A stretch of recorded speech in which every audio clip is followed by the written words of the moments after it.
नमस्कार। आज मंत्रिपरिषद में 51 एजेंडा 51 पर निर्णय हुआ और सर्वप्रथम जो सबसे महत्वपूर्ण एजेंडा था इसमें ये 37 प्रस्ताव से 37 और ये ग्रामीण कार्य विभाग के थे और हमारे ग्रामीण क्षेत्र में जो सड़कें हैं उनका उन्नयन और उनका रिपेयर और उनका मेंटेनेंस इससे संबंधित था। तो 37 अभिलेखों में ये 37 जिलों के थे जिसमें 11,251 पथों से संबंधित था। 11,251 पथों से संबंधित था। इन पथों की लंबाई सभी पूरे 37 संलेख को मैं जोड़ के बता रहा हूँ 19,667 किलोमीटर्स था। ये 19,867 किलोमीटर्स और कुल लागत थी 17,266 करोड़ और इसमें 7 साल का दीर्घकालीन प्रबंधन और अनुरक्षण था। तो मैं फिर से पढ़ देता हूं। करीब 37 संलेख थे 37 डिस्ट्रिक्ट्स का।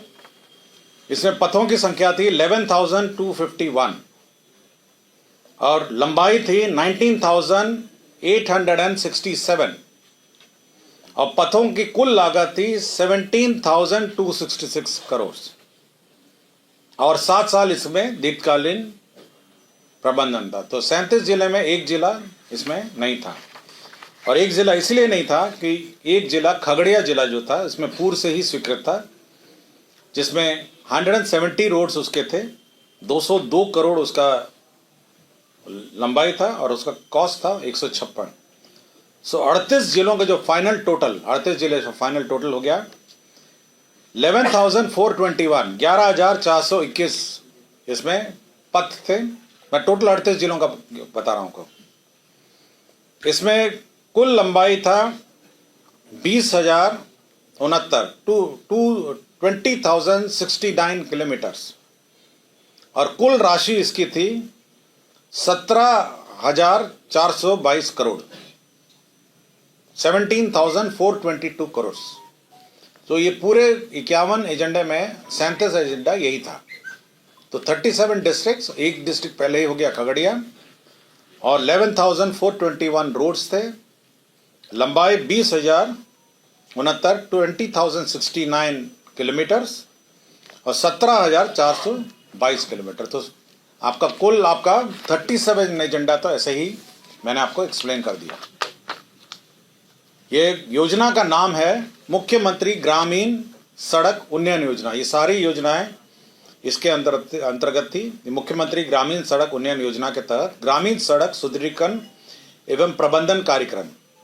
तो ये इसका स्कीम का नाम था, मुख्यमंत्री ग्रामीण सड़क उन्नयन योजना, और इसके तहत ग्रामीण सड़क सुदृढ़ीकरण एवं प्रबंधन कार्यक्रम। इसमें इसका सुदृढ़ीकरण होना था और 7 साल का मेंटेनेंस होना है। तो 37 जिलों का ये प्रस्ताव आज स्वीकृत हुआ है। एक खगड़िया जिला का पूर्व में स्वीकृत हुआ है। मैं पूरी लिस्ट पूरे जिलावार आपको मैं उपलब्ध करा दूंगा। गन्ना उद्योग विभाग का एक प्रस्ताव था जिसमें आपको जानकारी होगा कि हर साल जो क्षेत्र विकास परिषद कमीशन है उसका दर सरकार घटाती है। तो 1.80 से घटाकर उसको 0.20 सरकार ने क्षेत्र विकास परिषद कमीशन को घटा दिया। ये 3 साल का घटाया है, 22-23, 23-24 और 24-25 का।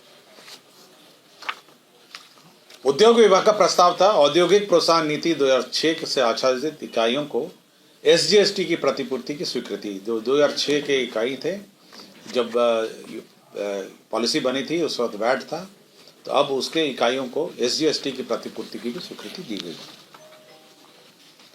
नगर विकास एवं आवास विभाग का एक प्रस्ताव था समस्तीपुर आयोजना क्षेत्र। समस्तीपुर का प्लानिंग एरिया वो एरिया होता है जो अर्बन मतलब एरिया डिफाइन करता है। नगरीय क्षेत्र नहीं है बट प्लान मतलब उसका प्लान्ड डेवलपमेंट होगा। तो समस्तीपुर आयोजना क्षेत्र का सरकार ने स्वीकृति दी है। 2 निर्माण कार्य कॉलेजों में शिक्षा विभाग ने स्वीकृत किया का प्रस्ताव स्वीकृत हुआ है। एक तो मगध महिला कॉलेज महाविद्यालय मगध महिला कॉलेज है पटना में। इसके परिसर में विज्ञान भवन 6G+6 और ऑडिटोरियम का निर्माण। इसमें 47,23,95,000 रुपये व्यय होंगे। तो मगध महिला कॉलेज जो है उसी के परिसर में ये शैक्षणिक भवन स्वीकृत होगा। कितने वाली भी कर दिए सर? मगध महिला कॉलेज में के अंतर्गत विज्ञान भवन साइंस बिल्डिंग G+6 का होगा और ऑडिटोरियम बनेगा मगध महिला कॉलेज और इस पर 47 करोड़ 23 लाख 95,000 व्यय होगा। 47 करोड़ 23 लाख 95,000 व्यय होगा। जयप्रकाश विश्वविद्यालय अंतर्गत राजेंद्र कॉलेज छपरा, ये छपरा का कॉलेज है राजेंद्र कॉलेज। इसमें शैक्षणिक भवन का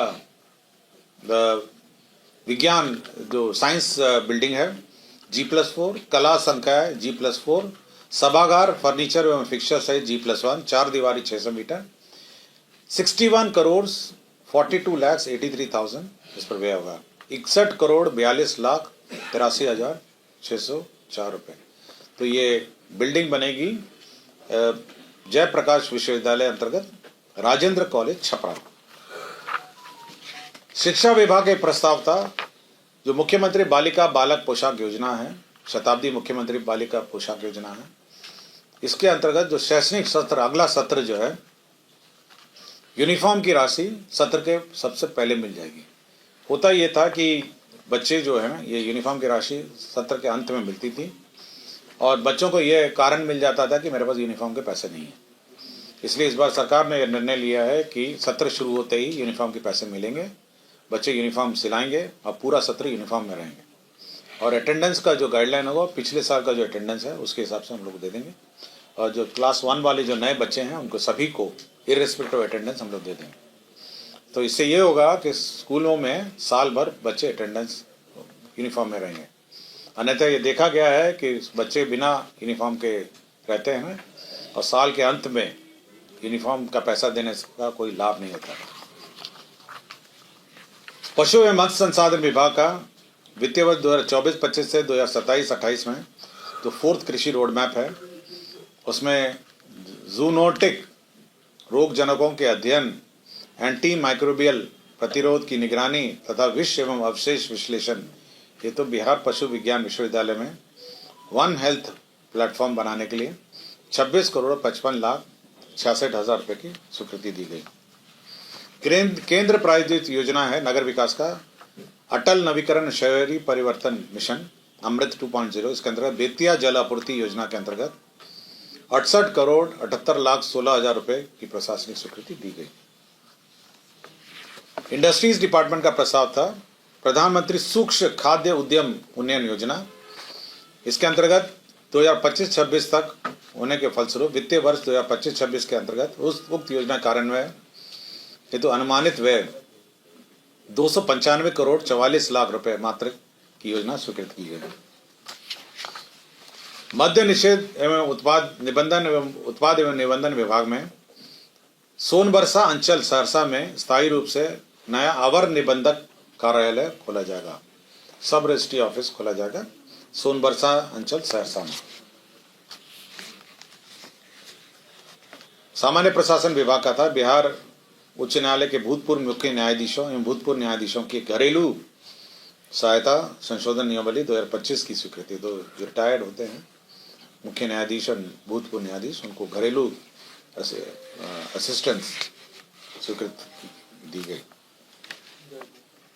श्रम संसाधन विभाग में पूर्व में स्थापित संस्थाओं में नया व्यवसाय प्रारंभ करने हेतु तो राज्य योजना अंतर्गत 5 औद्योगिक प्रशिक्षण संस्थाओं में 3 व्यवसाय में 7 यूनिट परिवर्धित करते हुए 7 अनुदेशों के पद सृजन करने का प्रस्ताव है। लास्ट में हमारे गेस्ट हाउस जो है स्टेट गेस्ट हाउस के जो अधीक्षक हैं उनका कार्यकाल 1 साल से कॉन्ट्रैक्ट पर बढ़ाया गया। धन्यवाद।